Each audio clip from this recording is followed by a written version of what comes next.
Welcome to Sports Geek, the podcast built for sports digital and sports business professionals. And now, here's your host, who can't quite bring himself to say X when it's still Twitter, Sean Callanan. Thanks, DJ Joel. I'm Sean Callanan, and welcome to episode 367 of Sports Geek. In this episode, I chat with Andrew Ryan, Managing Director at FIBA Media. And you're listening to Sports Geek at sportsgeekhq.com, or you might be listening to at sportnext.org. SportNext presents this episode. You'll be able to learn more from my guests like Jen Watt, Andrew Ryan, and other Sports Geek alumni at SportNext. SportNext is the leading sports summit in the Asia Pacific region and one of the world's preeminent sport conferences. In 2023, it attracted close to 1,000 delegates from 21 countries representing over 400 businesses. The summit takes place at Centrepiece in the heart of the Melbourne and Olympic Park precinct from March 19 to 21, 2024. Secure your spots now. Let's get in my chat with Andrew Ryan from FIBA Media.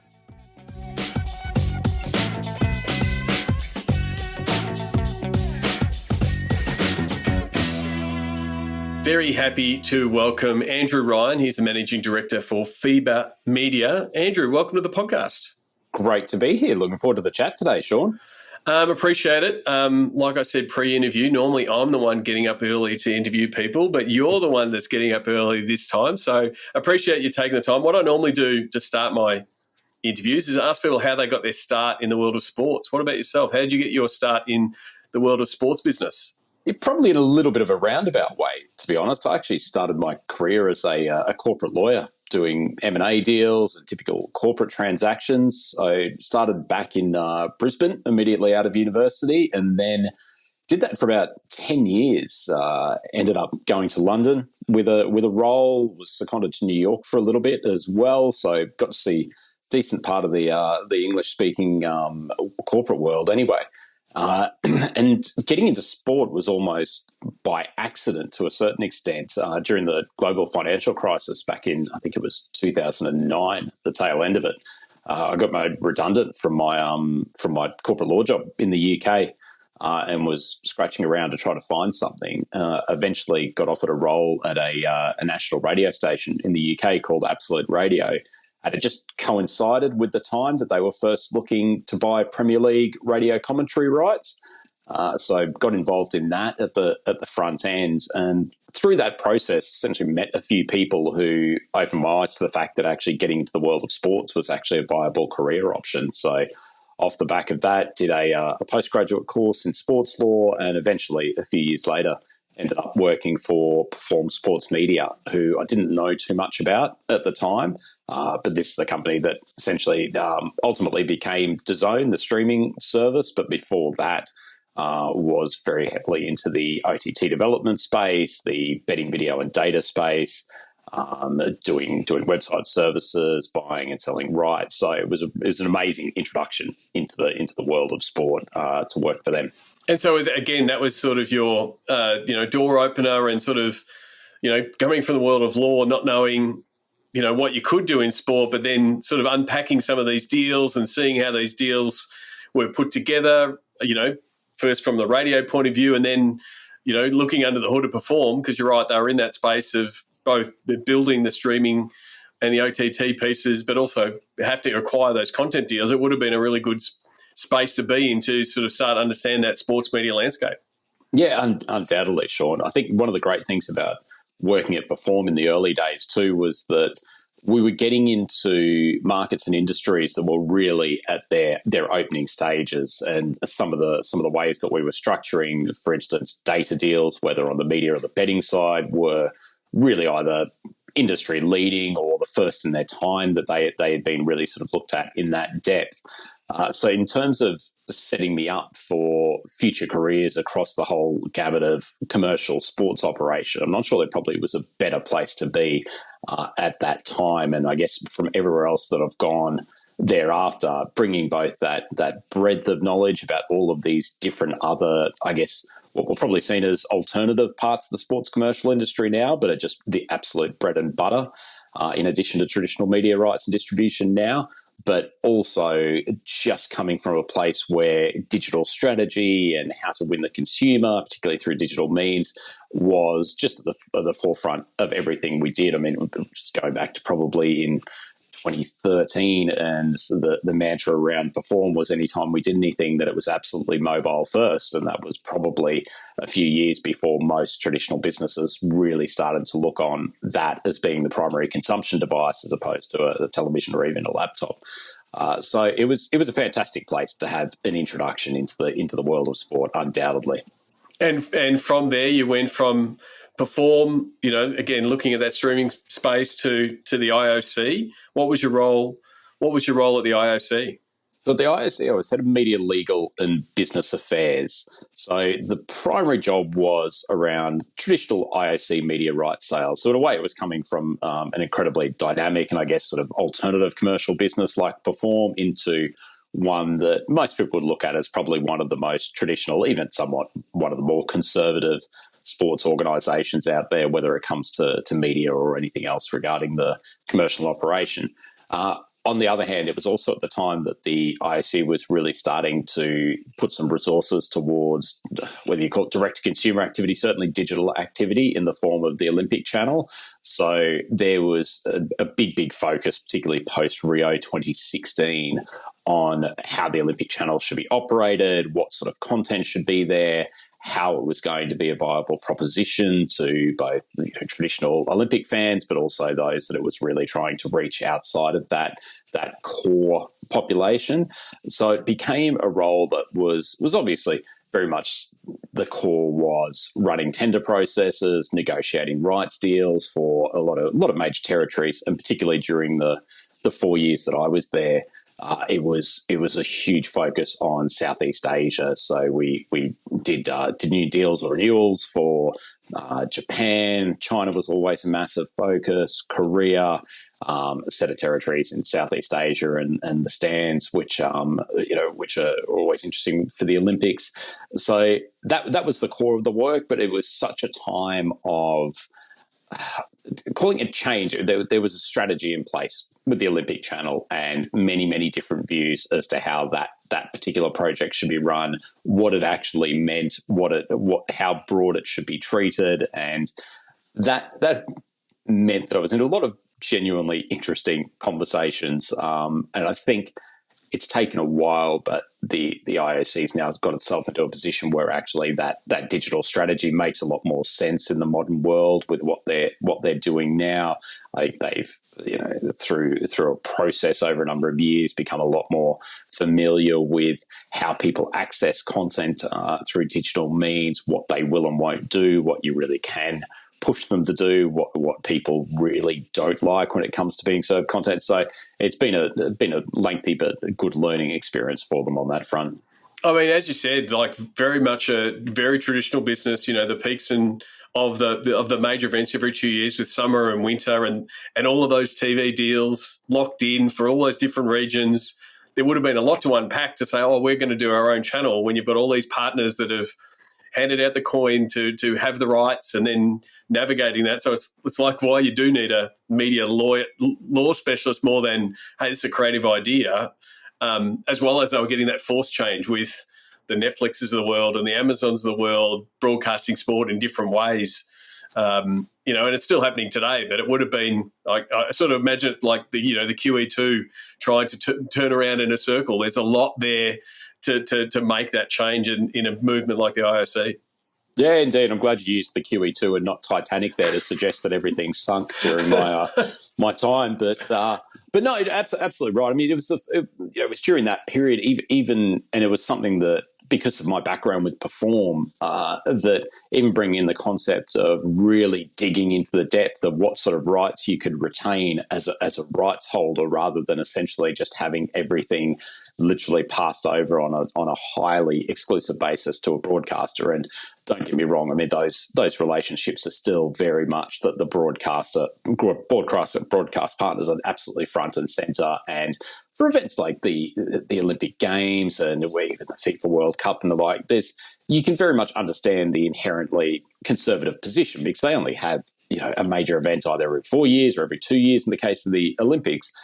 And you can't afford to mess things up when that's your division of time. It's very, very different to an NBA or a Premier League, for instance, that can probably afford occasionally, whether on a particular media rights cycle or on a year-to-year basis, to be a little bit more creative or push the boat out because they have the opportunity to rectify relatively quickly. If you've got 17 days every 2 years and contracts that sometimes get signed for 3 cycles at a time, that's a very, very difficult time to be particularly creative. But it also meant that as we move forward and look to what that world might look like, particularly post 2020, that there was good momentum internally for really examining what sort of assets the IOC would need, both to keeping itself relevant is a bit of a lame statement, but certainly to at least run an effective direct-to-consumer operation or operation where you're at least maintaining an effective breadth of social channels or other ways of reaching consumers directly, and not just for your own benefit, but also we did a lot of work in trying to do that in ways that were helpful to broadcast partners as well. And then you get into discussions about the use of near-live content versus post-game content and the like. And those conversations were just new around that particular organisation. And so they were really great fun to be in. And, as you know yourself, when you're in the sports industry, one of the great things is that when you're working in it, when you're having these discussions, ultimately there's a point that what you think or what your team or what your group thinks and what you've decided upon ultimately gets executed. It ends up on a screen in one way, shape or another. And so it was a great thrill when you started to see this stuff to genuinely pop up on either Olympic social accounts or to see them used in partnership with whether it's sponsors or otherwise. So it's one of the things I've always loved about what we do, that it's not just a case of talking about things and then them going on paper and then you're not really having any live manifestation of what that actual outcome is. We genuinely get to see it on screen eventually. But it's also, and this is not IOC dependent, it's also like all sports media rights space. There's often, I might have even joked on this podcast, it's like the technology is moving so far ahead, the lawyers have to catch up to the technology or the platforms. They're, whether it be Silicon Valley or different parts that are iterating new changes and, pivoting to being a video platform, they're not in the deal like that was struck, 2 years ago or 4 years ago.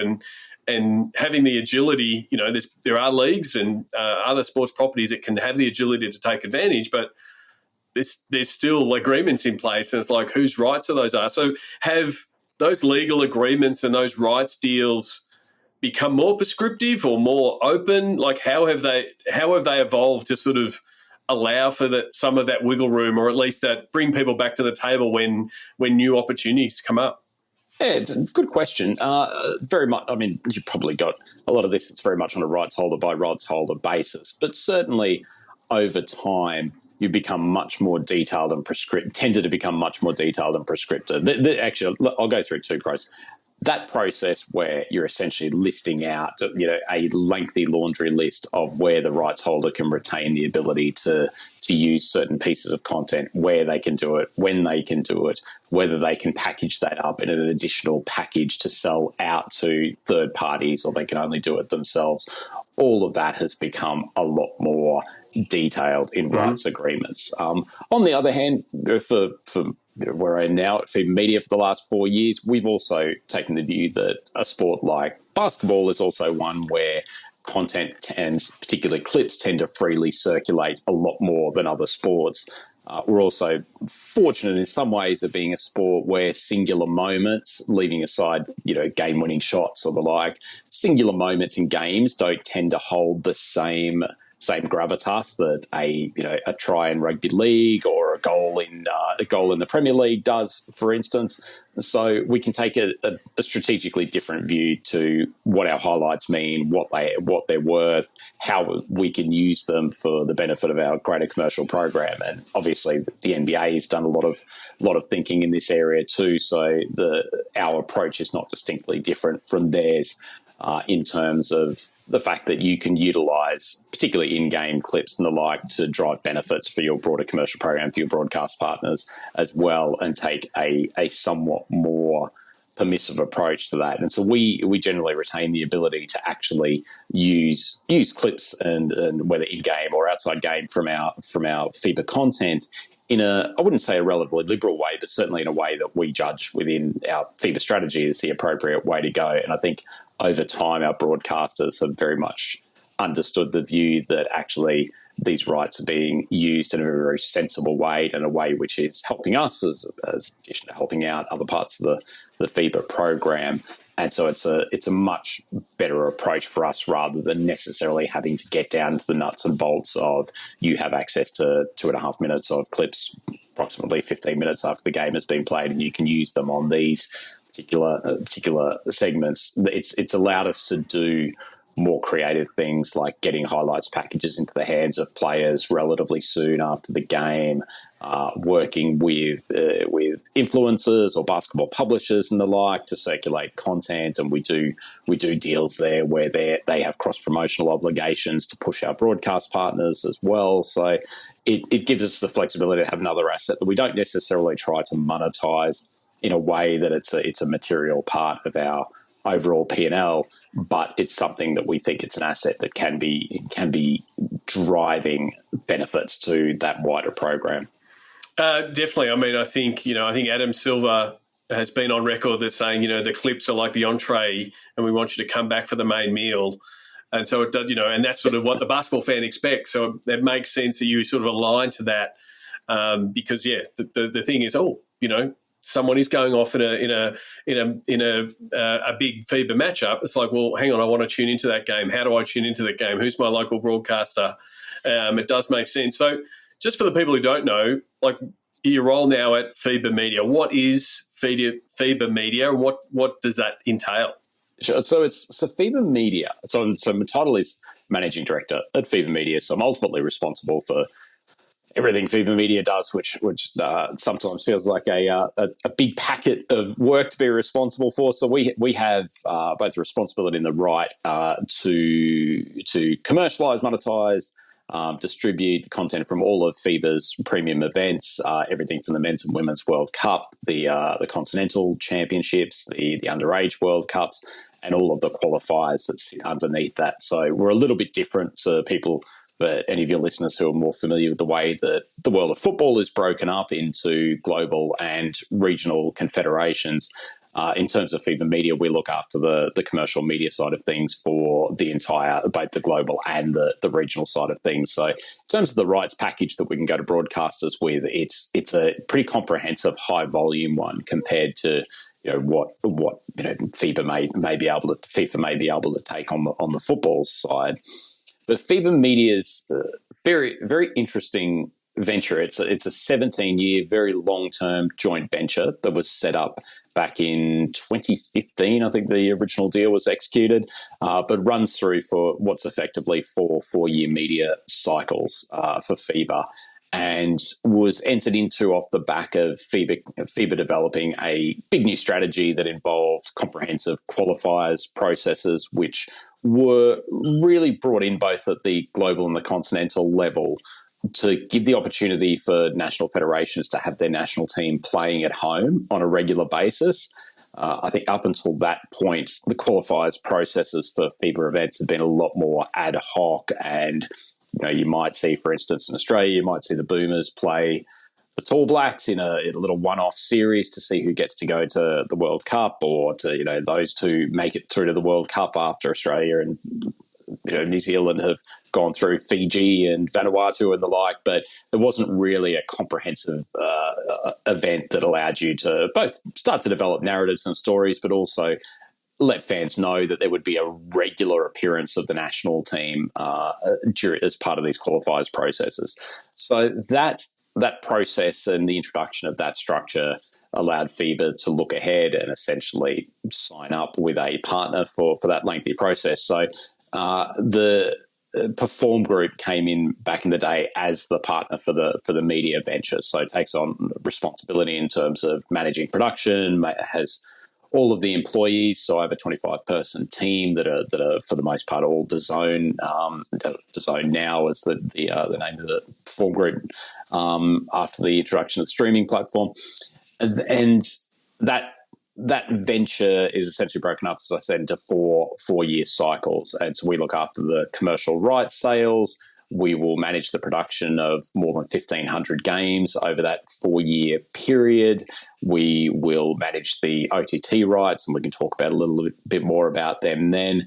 And we also go into, that venture has enabled us to invest into things like what we might broadly call digital marketing. So we set up separate teams to look after player and influencer marketing, which we call third-party marketing.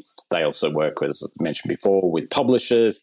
And we also have people working on what we call the broadcaster marketing side. So we take quite a proactive approach to say, we have, there are many broadcasters throughout the world hugely familiar with FIBA basketball, very good at executing, and have a population that's very invested in it. We have others where we're looking at them as more developing markets, and so we work hard to try to put assets in their hands that we can develop using our resources and our know-how of the international basketball scene, but that they might be less geared up to actually produce. So rather than just being a passive rights holder and just hoping that broadcasters in those developing markets are investing in and promoting FIBA basketball, we try to really push the envelope on that and give them as many assets and as much support as we can to help them do that. And then so that becomes that's effectively a large, both rights package and also a production house that helps shop basketball around the world. So when one of your big tournaments, whether it be, the Women's World Cup that was here in 2022 or the recent Men's World Cup. So how do you work with the local organising committee that are, they're the boots on the ground, they're activating the event? Are you assisting on that media side and helping them lock in their local media stuff, but then also looking at that global distribution and making sure all your partners in different parts of the world that are tuning in, whether it be to the matches in Australia or the matches in Indonesia, that's where FIBA media sits? Yeah, so it's a good question, Joel. There's a couple of crossover points. Probably on the right side, it's the easy one to start off with. Irrespective of where events are happening, they will still remain in the global package of rights that FIBA Media maintains the sales responsibility for. So to take, for example, Women's World Cup in 2022, that event in Australia, in terms of making that content available to Australian viewers, was part of the overall deal we did for 4 years with ESPN. So there's not a separate, the local organising committees don't retain separate sale rights in terms of the traditional media rights. Obviously, they've got the ability to go and do a lot of creative things with local media partners in terms of the support of the event. But when it comes to that crown jewel right of actually having the live broadcast and getting to put that out to the Australian population in that instance, then that's retained as part of our global media deals. And that's always an interesting interaction with the organising committees too, because obviously that's trying to strike a balance there, particularly if it's an organising committee that's been appointed well in advance of our media rights sales, because we have to take the view of doing the right thing for the overall package over a whole 4-year period, and which is much, much broader than just one singular event. Obviously, when it comes to the organising committee, there's a very, very much crystallised focus on that one event that they have coming up and trying to get the best outcome for that. So it's a really interesting discussion when you get to that point. And ultimately, we did a lot of work with ESPN to ensure that they were coming to the table with extensive promotional strategies, and not just cross promotion on their own services, but really getting into out of home promotion, investing in the sort of things that was going to bring the Women's World Cup to the surface of mainstream sports attention outside of that core basketball audience that is very familiar with ESPN as their sort of position as the home of basketball in Australia. ESPN did a great job in working to get a number of the games onto KO, so that we had some quite extensive free availability of the tournament in Australia as well. So that's how it works in terms of those interactions with the LOC on the rights front, and that's the same for any event we have the world over. Same for the World Cup 2023, Philippines, Japan and Indonesia. Same thing for all of the European events, Asia Cup and the like.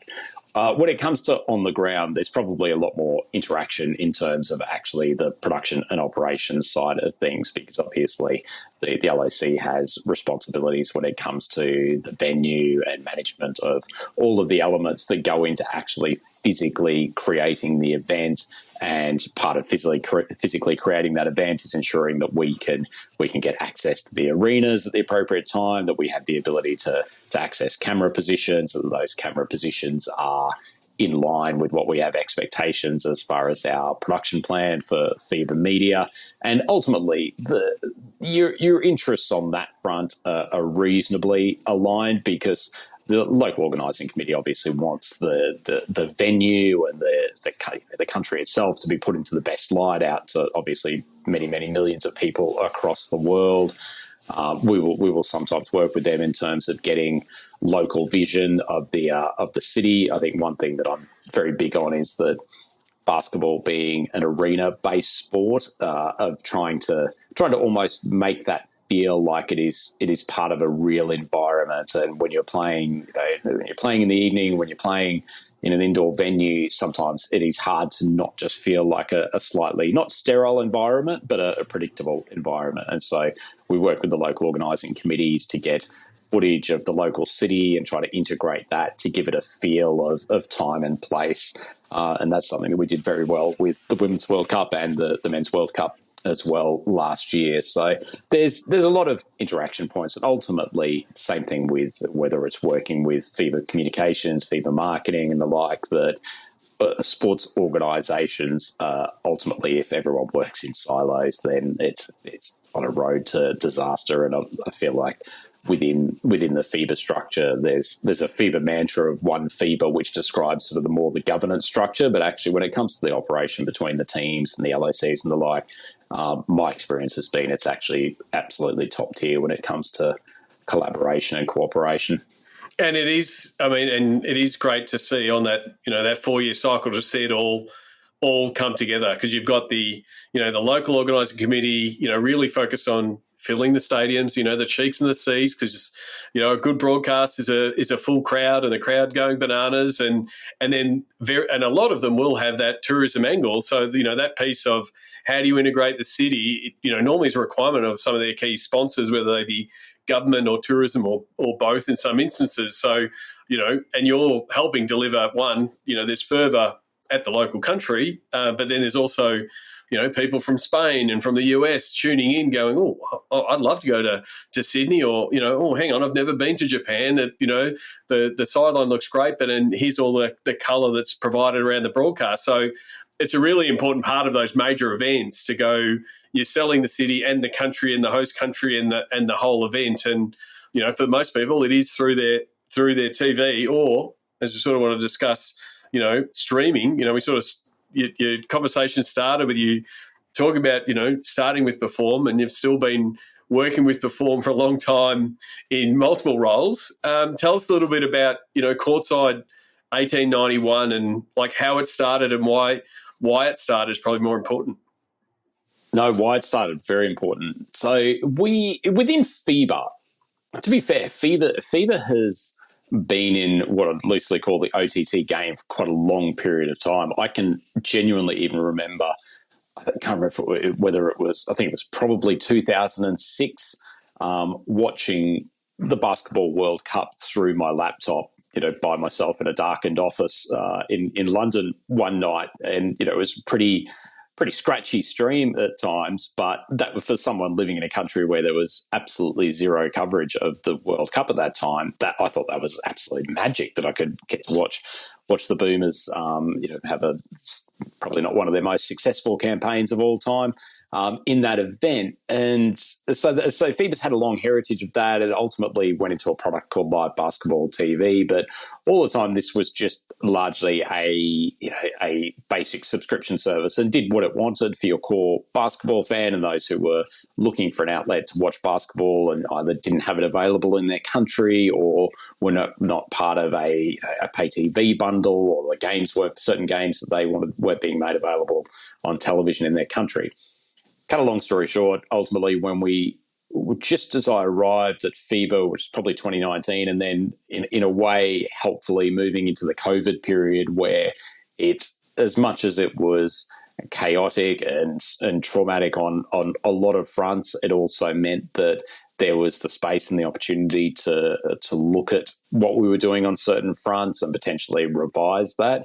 We started working with Two Circles, the sports marketing agency, to just develop what a basketball consumer proposition might look like without necessarily just singularly focusing on the OTT live streaming components of it.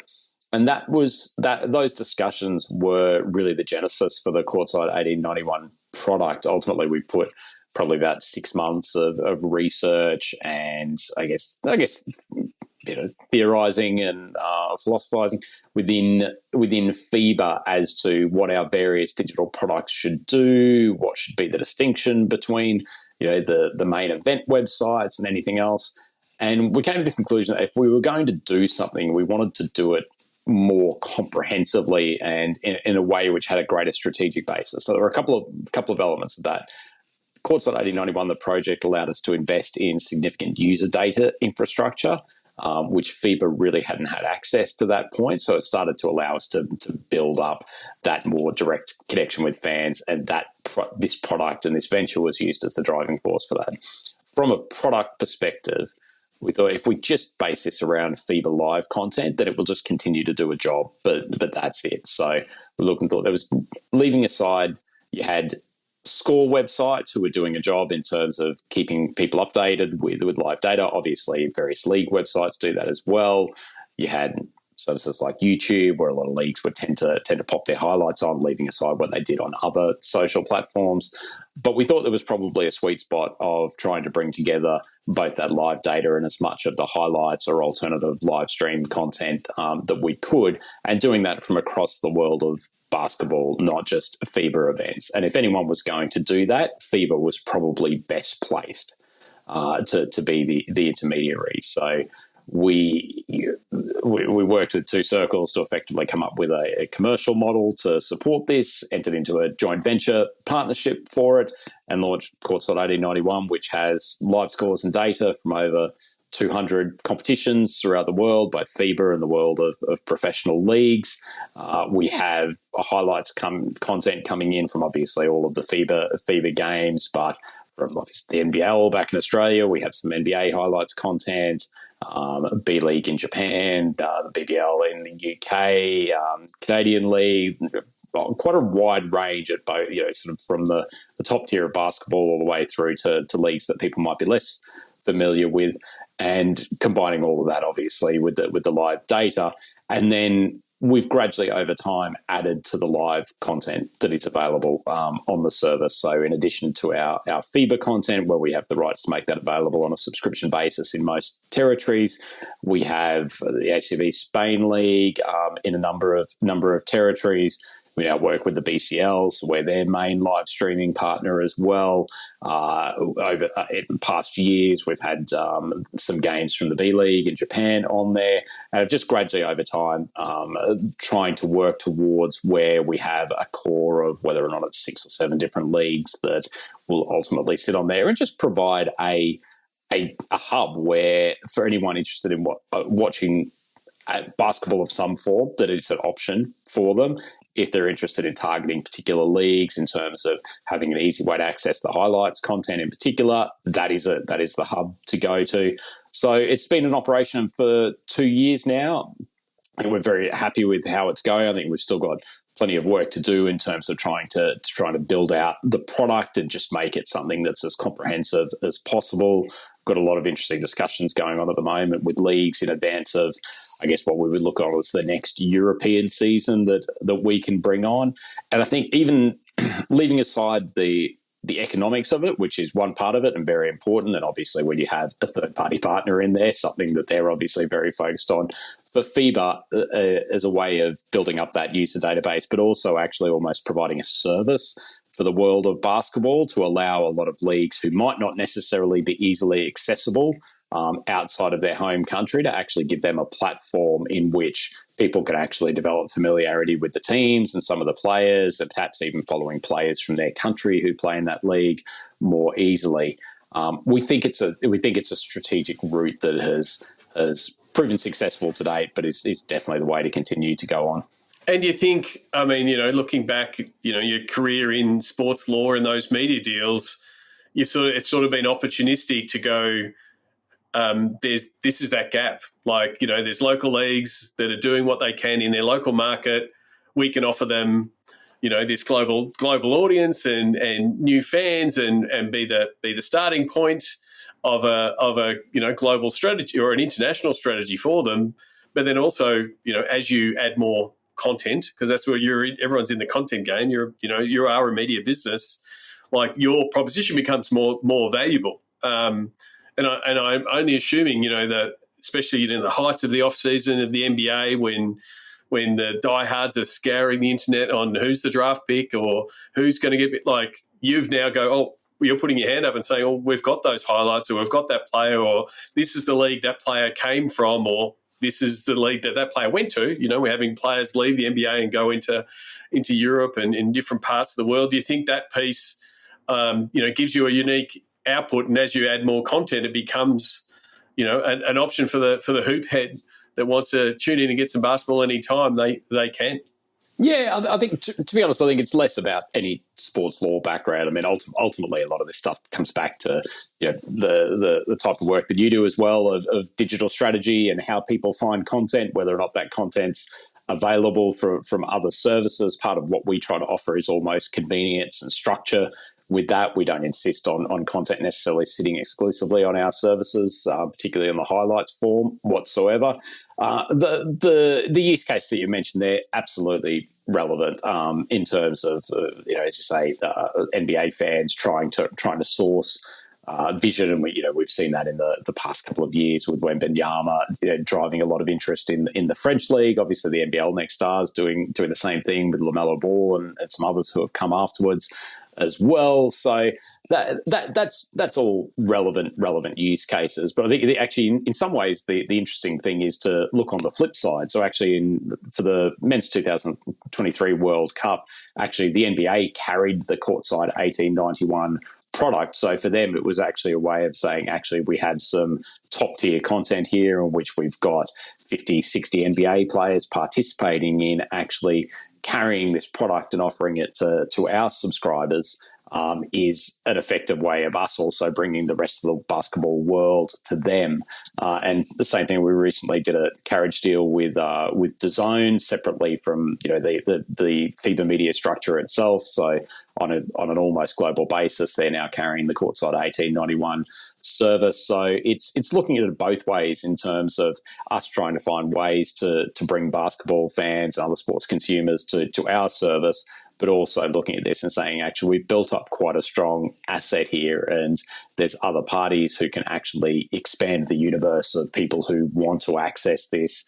And obviously, those two organisations have a pretty expansive, whether it's marketing lists or just general access of their products, that we can expose both the Courtside 1891 brand and the content that's in there to a much bigger world of people as well. So there's many use cases that underpin that sort of service. Ultimately, what we are trying to do is create singular places where it's easy to access a wide variety of basketball content, and we think basketball as a vertical is probably a broad enough one that you have people who follow basketball probably primarily one league, whether that's the NBA or their primary domestic league, but have the intention to keep an eye on what's happening with the rest of the basketball world, and we're one of the services that we think is best placed to cater to that need.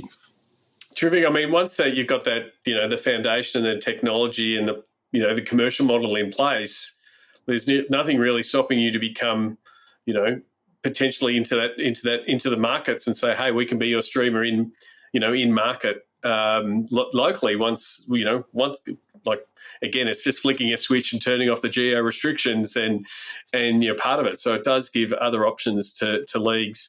One of the reasons I am talking to you is you are coming down to Melbourne for Sport Next. What are you looking forward to at Sport Next? What do you want to get out of the conference?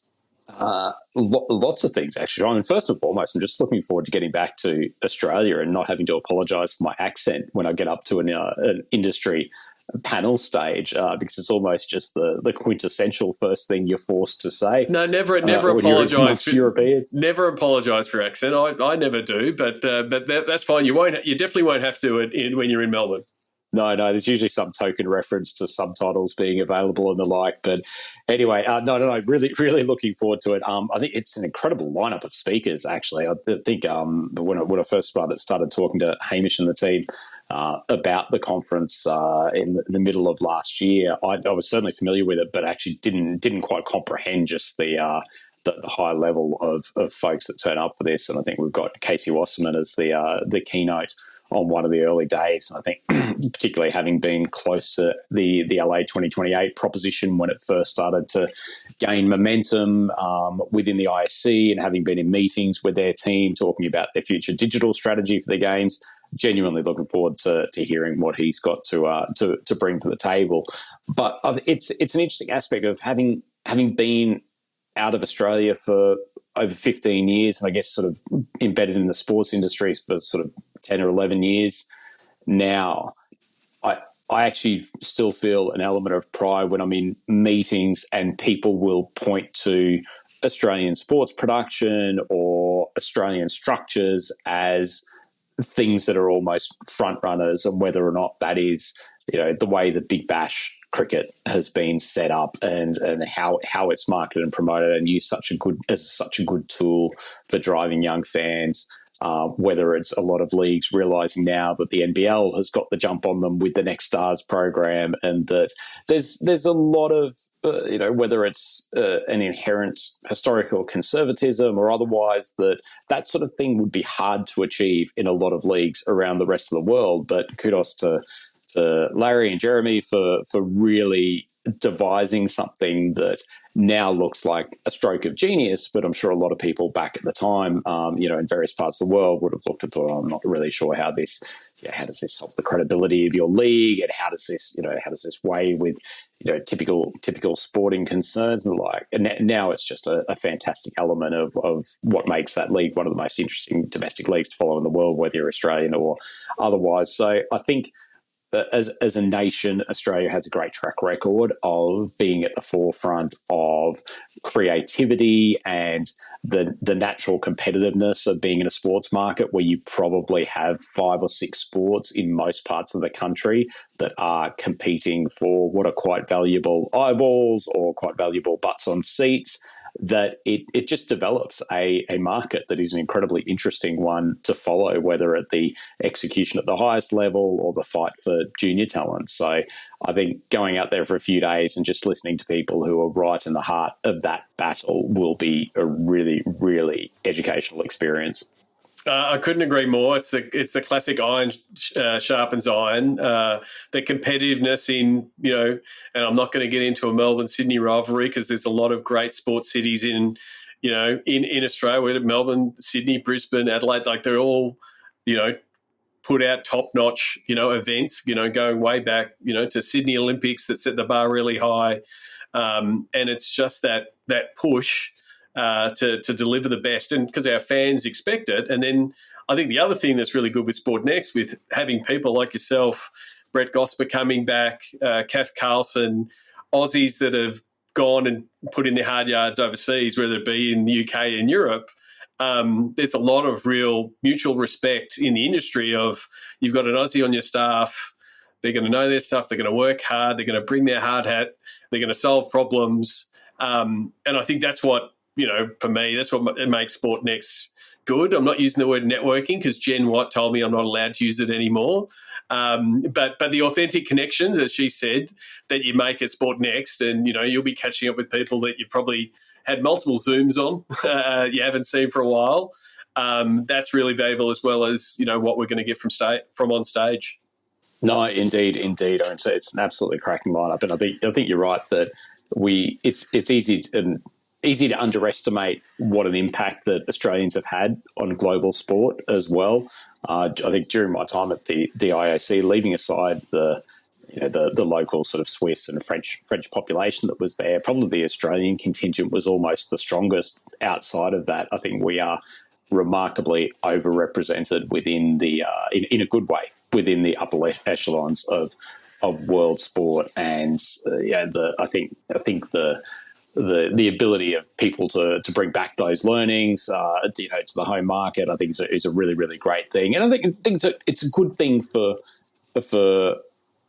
Australians who have been in the home market and solely in the home market to also learn a little bit about how the rest of the world works, whether on a business or a governance perspective as well. Because I think there is a slightly unique way of doing things, and there's a slightly unique way of communicating within Australia. And I think it's a great experience to talk to those who have been outside the country and just understanding how you take the best of those natural attributes and the best of those ways of working, but also make sure that they are cohesive with our friends from Europe or our friends from Asia or our friends from Americas and the like. And there is an art form to that, and that is something you do learn almost only from time on the ground and being with people in those other countries. But genuinely plenty to look forward to at Sport Next. I'll probably also fail to mention, obviously LA 2028, but we've got Brisbane 2032 out there as well. And so I think the anticipation within the Australian market of obviously the upcoming Paris 2024 games, but will just be amplified with the thought that actually there is a games coming up on home turf for both the Olympics and the Paralympics in 2032. So no doubt that will start to dominate a lot of conference discussion in the coming years, I suspect. Yeah, exciting time for definitely Australian sport, but world sport overall, because each event sets the bar higher. And so, what we're going to have to do, in 32 to deliver the experience, some of the stuff hasn't been invented yet, both from a fan experience point of view and, who knows what the media landscape is going to be like then. That's why we get together at a conference like Sport Next. Before I finish up, Andrew, I really do appreciate you taking a morning. I want to get to the Sports Geek closing five. Do you remember the first sports event you ever attended? First sports event. In terms of trying to work out which of these would be first, I'm not sure I'm going to be accurate. It's all right. Google can't check it, so it's okay. Okay, because it was either a Brisbane Bullets home game at the Brisbane Entertainment Centre, the first year that they played there, or I grew up in Redcliffe on the north side of Brisbane, so the Redcliffe Dolphins were always very close to my heart, and I saw them at the Old Lang Park lose to Brothers in the 1987 Brisbane Rugby League Grand Final, and being surrounded by what was a pretty hardcore crowd at Lang Park on that day as a 6-year-old was both intimidating but a enjoyable experience nonetheless. Well, I don't think it's happened. I did an interview yesterday, and you're the second person that mentioned the Brisbane Bullets as one of their first events. And again, probably in the same era. It's pretty easy to say it was a Leroy Loggins era because he was playing for the Bullets for so long, but. I don't think I've had back-to-back same sport, same era as Brisbane Bullets. So shout out to the Bullets. I'll add back at the time, the Bullets probably had what I would put in the list of top 5 sports anthems of all time. For anyone who was growing up in Brisbane at the time, the Boom, Boom, Boom, Boom, We're the Bullets theme song that got pumped out on what was probably Channel 7 back in the day pretty frequently. You couldn't miss it, and they were a marketing powerhouse back in the day in the mid-'80s. Yeah. Great lineup. Brian Curl was a coach, but he was also a terrific marketer. A terrific marketer, terrific commentator. I was actually regaling a story about Brian Curl in the FIBA office as we were watching some games last night, and one of the players from Finland missed a pretty simple putback. He's 210 centimeters tall, tried to bank it off the glass, missed it in a pretty crucial section. I was telling one of the team next to me that my favourite piece of Brian Curl commentary was related to, do you remember Andrew Goodwin? Played for the Bullets quite a while, very tall, very good outside shooter for a tall centre.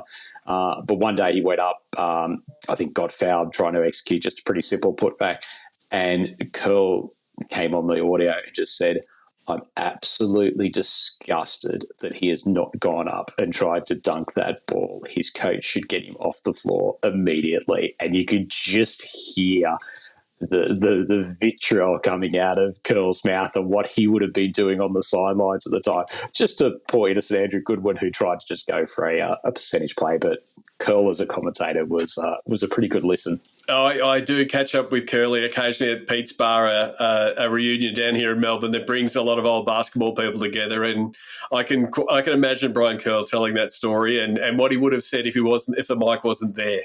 It wasn't there, no doubt. Do you have a favourite food or a favourite food memory or a go-to food at a sports event? Look, I'll answer this in two ways, and hopefully the second way doesn't sound too smug. If I'm at a game and sitting in my own seat, then ultimately a hot dog, and preferably a gourmet hot dog, is probably the way forward.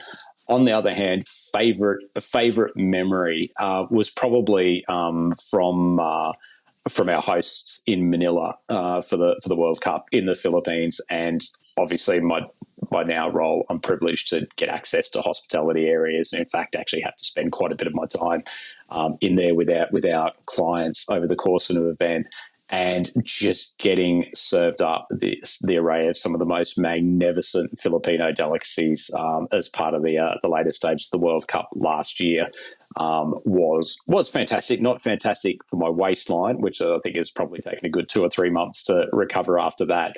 But in all seriousness, it is one of the absolute pleasures of having an international role that you do not only get to know the people, but also the culture of different places. And food is such a big part of national culture, and getting exposed to that in all three. We had some great times in Japan as well, and obviously Indonesia put on a great show. But Filipino hospitality, second to none.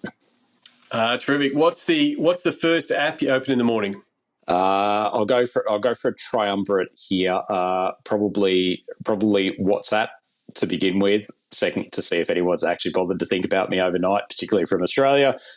Secondly, the work email, which is pretty sad. But then I usually try to wake myself up with, I was about to say Twitter, but I guess we're contractually obligated to say X. You don't have to. We're not under no legal obligation to call it X. You can still call it Twitter. Okay, we'll go for Twitter. I have tried to wean myself off Twitter and go back to mainstream news services, unfortunately, and you may experience this yourself, particularly when some of your interests, such as international basketball or a variety of other sports that I follow, don't necessarily always make themselves onto the mainstream news services. That is what Twitter is absolutely phenomenal for. That once you've got your collection of well followed people, that it's for a large proportion a great curated news service of what's going on in your niche interest areas. And that is part of the problem, because a lot of us found our list and we were happy with our list and we stopped following other people, and that's why growth stunted.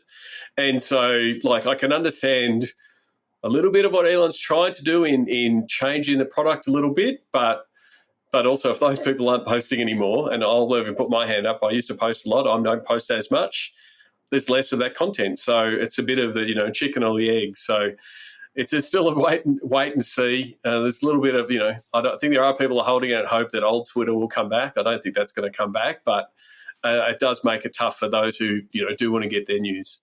Indeed. Can I flick that back? Yeah, go for it. As a digital guru, sure. What's your first one in the morning? First one in the morning. It is. I'm sad. It is normally email. booking in. Normally it's like I'll have an early morning interview, and the worst one is getting up early at like 5 o'clock in the morning to get prepped and then get an email that they've sent at 4 in the afternoon that says, sorry, I can't make it. And I'm already awake. So normally it is email to do a bit of firefighting and those kind of things. I try not to do too much, but yeah, I will. Yeah, I don't check Twitter as much, but I have been trying to find other methods of news service and links. And for me, I was using a tool, I can't remember the name of it now, that Twitter bought and broke. Effectively, the tool that sort of aggregates the links of your followers and says, here's what you should be reading from your Twitter. That, I can't remember the name of the tool. That used to be a really effective tool for me to that's what Andrew's, it would say, this Andrew's tweeted this and 10 people have tweeted it. I thought, well, if 10 people have tweeted it, it must mean something. But it's sort of fallen away because of the usage. So I'm always looking for things that sort of help curate. I do find myself checking LinkedIn more often these days for that stuff because more people are sharing their professional life, what they're up to, what their wins are. And that's where I'm actually finding some good knowledge sharing, but it is quite fractured now that Twitter isn't providing the service it once was. Then the next question I had, because I'm now running the interview, I just remembered, someone that you do follow, and it might be on X or it might be an author or it might be a colleague that's doing great things, that the podcast listeners should give a follow, and why? I'll come back to your LinkedIn reference there. Sean, there's a chap, Mike Darcy, who used to be I think he was CEO at Sky in the UK. Very, very storied career. I think he's now sits on the board of gymnastics in the UK. Anyway, long story short, he does some of the best long form writing on developments, particularly within the sports media industry, and getting down into the technicalities of how money is generated by both pay TV channels and the services that underpin them, and how that impacts decision making. And one of my bugbears within the sports industry is you do get a lot of very, very superficial commentary that comes through about people overpaying for rights, or why it's simplistic reasons why X or Y have taken such move. Mike is one of those people who goes way beyond that and does it for both European and US stuff. They only tend to come out once every couple of weeks, but when he does post, it's an exceptional read. So if you're not following him already, Mike Darcy, great man to get on board on LinkedIn. Terrific suggestion. And yeah, I mean, the good thing about most platforms, good content will rise above the algorithm. If you're reading it, if you're clicking it, you'll keep seeing it. Other people will see it, and that, long form is sort of bouncing back on a few platforms. So it's being abused also on a few platforms as well. But if you can write and be clear in your thinking, it does cut through. Lastly, and you probably we've probably already spoiled it, but that's fine. What social media platform is your MVP? Yeah, unfortunately, it is probably still Twitter for the moment. But I genuinely agree with you, Sean. I think if you're following the right people on LinkedIn, the challenge with LinkedIn is because ultimately that you tend to end up with a lot of people that you're connected to who might have a tenuous linkage or no linkage whatsoever, and when their posts start infiltrating the feed, it's less relevant to you. I'd love to get to a point of taking the effort to curate that LinkedIn feed so that it's more from the people who I really value the opinion of, and really both excited to hear what they're doing personally and professionally, but also hearing their musings on various parts of the sports industry or otherwise in particular. But I agree that LinkedIn over the last year and a half has become a much more interesting platform. And I guess ultimately with all these platforms, you say when people start, there's still only a small proportion of people, even back in the glory days of Twitter, who were generating the big proportion of its posts. Very much, I'm sure, the same with LinkedIn these days. But when you start getting, a critical mass of people who are putting useful content on there, then obviously that upweights the value of the platform itself. So it feels like, particularly in the professional sphere, there's probably a little bit more of a trend towards that on LinkedIn at the moment rather than Twitter. But ultimately Twitter still gets open first. Yeah, it does. I mean, I sort of point to when Microsoft took over LinkedIn as sort of a reason when it did tweak and it started sort of pushing the algorithm around content. You're right. Still, a lot of people don't post, and it really is an opportunity. If you're working on a new tournament, if you're launching a new streaming service, it doesn't hurt to, I think the I guess the theory or the stigma, I guess, of LinkedIn might have been, gee, Andrew's active on LinkedIn. Is he looking for a job? Is he leaving? I think that has gone away, and I think that professional sharing and being collegial and responding to other people, and I'm always saying this to either young graduates or execs that are looking to change careers or look for another gig or even just expand their horizons. It's like, if you're doing it more constantly, then when you are looking for a job, you're not looking for the, I'm desperate, I'm looking for a job, which is, happens more often with, redundancies and closures and those kind of things.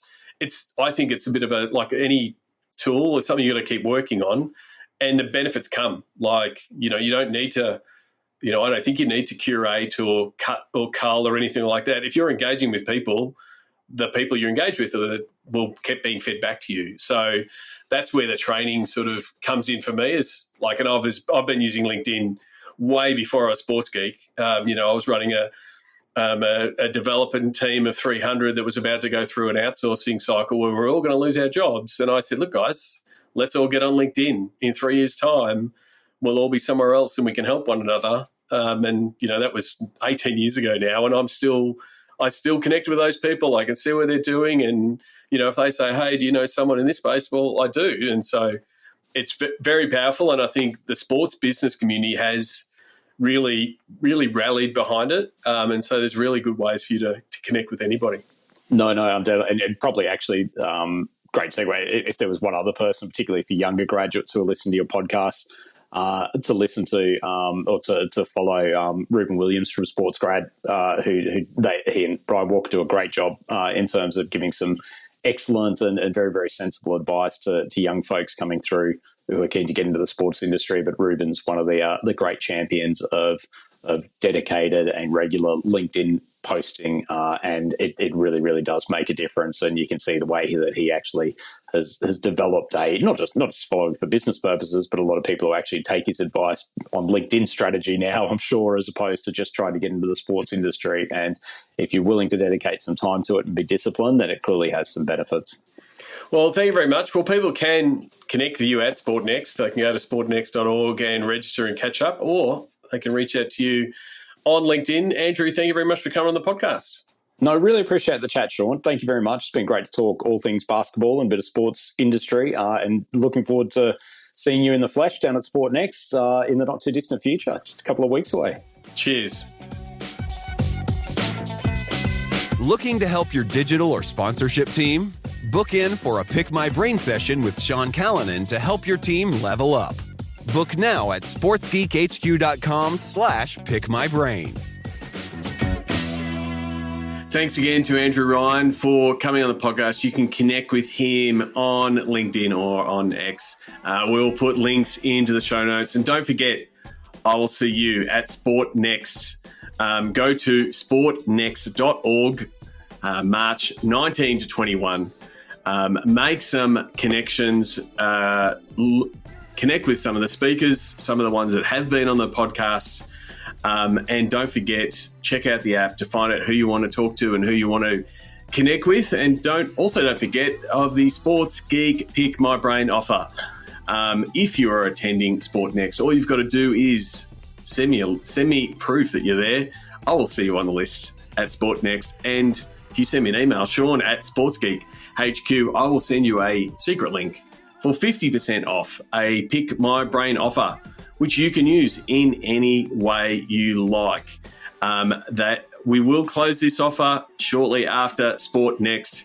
So if you're at SportNext and we catch up and you're like, I want to catch up with Sean, I want to discuss how our team can maximise what we're doing across digital technology, ticketing and the like. It's a 2-hour sessions where we get to dive deep on those things. And it is only available to people who have registered for SportNext. So hopefully I will see some familiar faces. I know I will. If you are a podcast listener and you see me, please come up and say hello. Please tell me that you listen to the podcast, and tell me what you like and dislike. Always taking on feedback.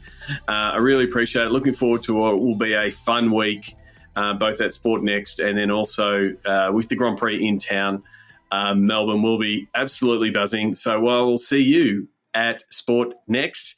And until next episode, my name is Sean Callanan, and you've been listening to Sports Geek. Do you get Sports Geek news? Sean Callanan analyzes the latest sports business articles for you weekly. Sign up at sportsgeekhq.com. Want to help drive more revenue from your digital efforts? Book a time for a call. Go to sportsgeekhq.com/phone call.